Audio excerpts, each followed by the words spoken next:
नमस्कार मित्रों। पिछले कुछ समय से अपन भारतीय नारी और इतिहास में उनका स्थान इस विषय को लेकर के बातचीत चल रही है अपनी। इसी संदर्भ में एक विशेष बात मेरे को ध्यान में आती है कि जो लोग कहते हैं कि भारतीय समाज में और भारत के इतिहास में नारियों की स्थिति अत्यंत दयनीय थी, उनसे मैं पूछना चाहता हूँ कि विभिन्न अपनी कथाओं में या सतयुग में, त्रेता युग में हमने जगह जगह पर स्वयंवर की बात सुनी। अब स्वयंवर क्या होता है हम सब ने समझा भी होगा कि एक स्थान पर विभिन्न राजा महाराजा ऐसे इकट्ठे होते हैं और एक राजकुमारी उनमें से अपना उपयुक्त वर चुनती है। अब बताओ, जिस समाज में स्त्री को अपना वर चुनने की इतनी स्वतंत्रता है कि वह अपनी इच्छा से, यहाँ ये बात अंडरलाइन करने की है कि वह अपनी माता पिता की इच्छा से नहीं, अपनी इच्छा से जो वहां पर उपस्थित राजा महाराजा है उनमें से अपना योग्य वर चुनती है। यह स्वतंत्रता मेरे विचार से विश्व के किसी भी देश के इतिहास में स्त्री को नहीं मिली। इतना स्वतंत्र समाज, इतना उन्नत समाज हमारा था। मेरे विचार से आज भी यह स्वतंत्रता वर्तमान भारत में भी किसी स्त्री को नहीं है कि उसको चुनने के लिए या उससे विवाह करने के लिए 50 या 100 लोग आते हैं और उनमें से किसी एक को वह अपना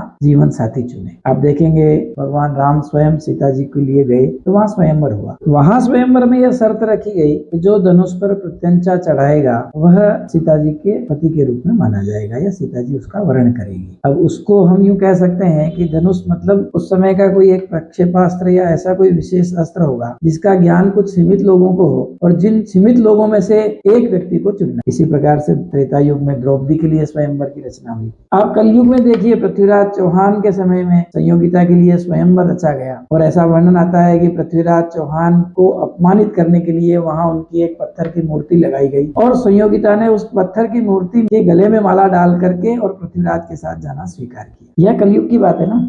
इतनी स्वतंत्रता हमारे समाज में नारियों को, स्त्रियों को थी। अभी तक भारतीय नारियों के विषय में हमने जितनी भी नारियों की बात की, सती सुलोचना की या जो भी की हमने, वो सब के बारे में फीडबैक जो आया तो ये सब सतयुग की बातें हैं भाई साहब। वहां पर इस प्रकार की शक्तियां, मंत्र प्रभाव ये सब थे। आप वर्तमान की बात करिए, कलयुग में जो भारतीय नारी की दशा थी वह तो कोई बहुत अच्छी नहीं। तो मुझे ध्यान आया कि हमारे कलयुग अर्थात जो वर्तमान युग है उसी में भी भारतीय नारियों की दशा पर बात करनी चाहिए। तो कुछ ऐसी विशेष स्त्रियों की बातचीत को लेकर के और हमने यह विषय चालू किया है। एक नाम आता है अहिल्याबाई होलकर, बहुत प्रसिद्ध नाम है और मध्य प्रदेश का मालवा, यहाँ पर उनका नाम बहुत चलता है। देश भर में भी उनको याद किया जाता है। यह इस कलयुग की ही बात है। कौन थी अहिल्याबाई? तो विशेष बात इसमें भी है कि अहिल्याबाई का जन्म चोड़ी नामक गांव में हुआ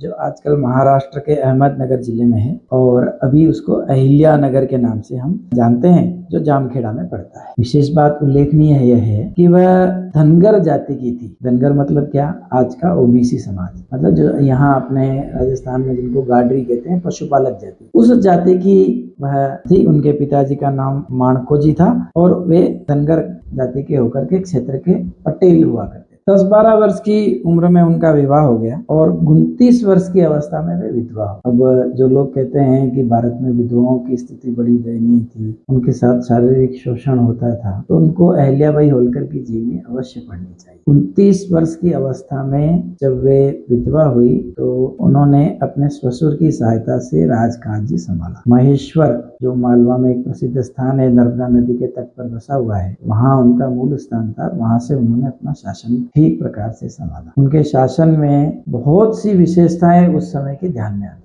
बहुत प्रकार के कर उन्होंने समाप्त किए और पब्लिक के साथ पार्टनरशिप में खेती, मतलब खेती करने के लिए राज्य उनको धन देगा और उपज में से कुछ राशि वापस लेगा। इस प्रकार की एक अनोखी 7-12 स्कीम उन्होंने उस समय चलाई। उनका राज्य जो था वो 1765 से 1795, ये लगभग 30 वर्ष की अवस्था तक उनका राज्य रहा होगा या उन्होंने शासन किया। और 30 वर्ष की अवस्था में उन्होंने इतने अद्भुत काम किए कि आज भी पूरा मालवा अहिल्या माँ साहब को हृदय में बसाए हुए। आप देखेंगे कि सोमनाथ से लेकर के और इलाहाबाद, जिसको आज प्रयागराज कहते हैं, वहां तक के सब मंदिरों का जीर्णोद्धार उन्होंने उस समय किया। 30 वर्ष की कुल उनका शासनकाल था। कितने है ना अचरज की बात। कहा जाता है कि उन्होंने अपने 30 वर्ष के शासन काल में किसी भी कैदी को या किसी भी अपराधी को मृत्यु दंड नहीं दिया। उस समय में ये बड़ी बात मानी जाती। अनेक कैदियों को उन्होंने शपथ पत्र लिखवा करके मैं अच्छे काम करूंगा और रिहा किया, और उसके कारण से पूरे क्षेत्र में बहुत अच्छा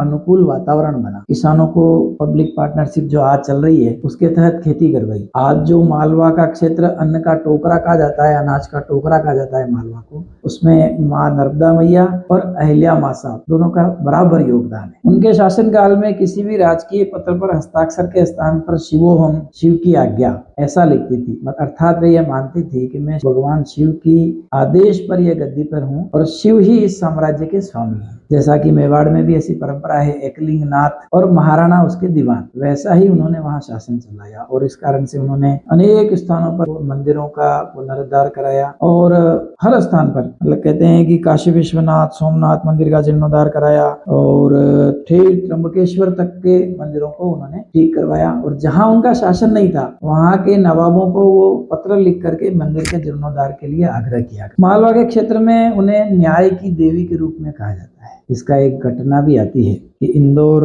वैसे उनका मूल स्थान था महेश्वर, जहाँ से वे न्याय करती थी। तो अहिल्या माँ साहब ने न्याय के लिए अपने महल के बाहर एक घंटा लटका रखा था। उसका रस्सा लटकता रहता था। किसी को भी न्याय की आवश्यकता है तो उस घंटे को बजाए, उसकी त्वरित सुनवाई उस समय वहां होती थी। अहिल्या माँ साहब कितनी न्याय प्रिय महिला थी, इसको लेकर के एक घटना का वर्णन आता है कि उनके एकमात्र पुत्र थे मालोजी राव। एक बार वो रथ से अपने इंदौर में कहीं जा रहे थे और तभी एक उछल करके कूदता हुआ एक गाय का बछड़ा उनके रथ के आगे आ गया और ब्रेक लगे नहीं, या यूं कह दीजिए कि लापरवाही से उस बछड़े की अहिल्या माँ साहब के पुत्र मालोजी के रथ के नीचे कुचल कर मृत्यु हो गई। गाय कुछ समय तक तो वहां तड़पड़ाती रही, रोती रही, और जैसा कि वर्णन है इतिहास में, तो वह गाय पहुंची और उसने उस घंटे को जो किले के नीचे लगा हुआ था उसको बजाया। माँ साहब ने कहा भाई कौन आया है देखिए। तो लोगों ने कहा साहब एक गाय आई है और उससे अज्ञानता से या उसने कुछ सींग से कुचला होगा तो उससे घंटा बजा। आप देखिए कि कितने संवेदनशील उस समय के लोग थे। अहिल्या माँ साहब ने कहा ऐसा हो नहीं सकता।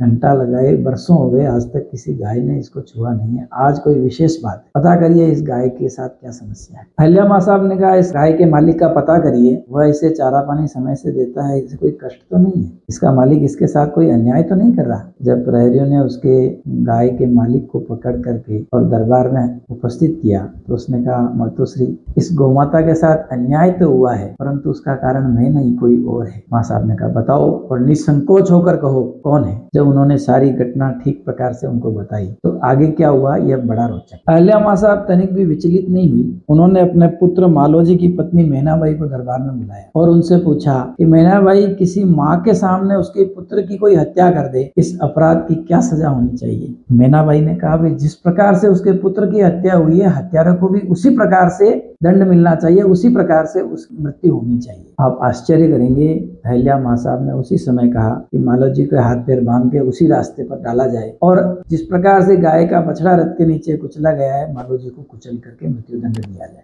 यह इस कलयुग की घटना बता रहा हूँ। कलयुग की भारतीय नारी कैसी थी, इस प्रकार की और नारियों को भी हम आपके सम्मुख लेकर आएंगे। तो यह एक कितनी जबरदस्त न्याय की मिसाल है और एक भारतीय स्त्री की दृढ़ता की मिसाल है। मालोजी को जब हाथ पैर बांध करके रास्ते में रखा गया और सारथी को कहा कि आप रथ हाँकिए, सारथी ने कहा मातोश्री, एकमात्र कुलदीपक है, इस राज्य की एकमात्र आशा है, इसे क्षमादान दिया जाए। और कोई भी सारथी जब उस रथ को हाँकने को तैयार नहीं हुआ तो अहिल्या माँ साहब स्वयं ड्राइविंग सीट पर बैठी और उस रथ को हाँकने को तत्पर हुई। अब आगे देखिए संवेदनाओं का स्तर कितना जबरदस्त है और हम गाय को माता क्यों मानते हैं, इसका प्रत्यक्ष प्रमाण इस घटना से मिलता है कि जब अहिल्या माँ साहब का रथ आगे की ओर बढ़ता हुआ जब मालोजी के सम्मुख या उसके निकट पहुंचा तो वही गाय जो पीड़ित थी उस रथ के सम्मुख आकर खड़ी हुई। संवेदनाओं का कितना जबरदस्त संचार इस गोमाता में है कि वह चाहती है कि मेरा बेटा तो गया, कोई बात नहीं, परंतु इस बेटे की हत्या नहीं होनी चाहिए, मैं इसे क्षमादान देती हूँ। यह इंदौर की घटना है और जिस स्थान पर यह घटना हुई,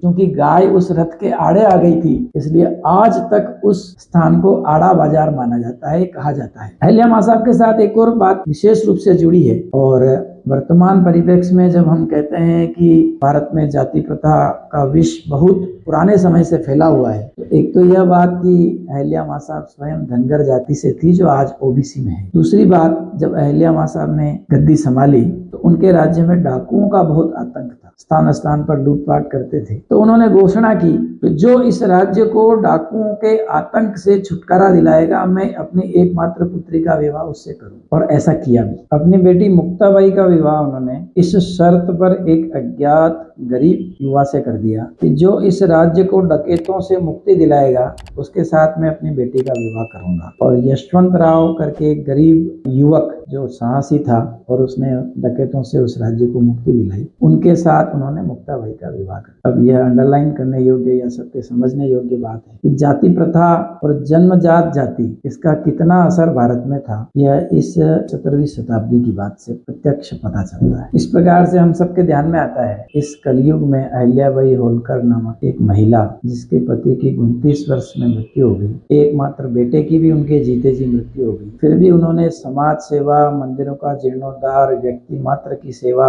और जनता को अपना पुत्रवत स्नेह देकर के 30 वर्ष तक यशस्वी शासन किया कि मालवा ही नहीं पूरे देश के लोग उन्हें आज भी याद करते हैं। स्त्रियों की दशा भारत में इस प्रकार की नहीं थी जैसा कि हमें पढ़ाया जाता है। मैं पुष्कर नराणिया, वात्सल्य संस्थान चित्तौड़ से, नमस्कार।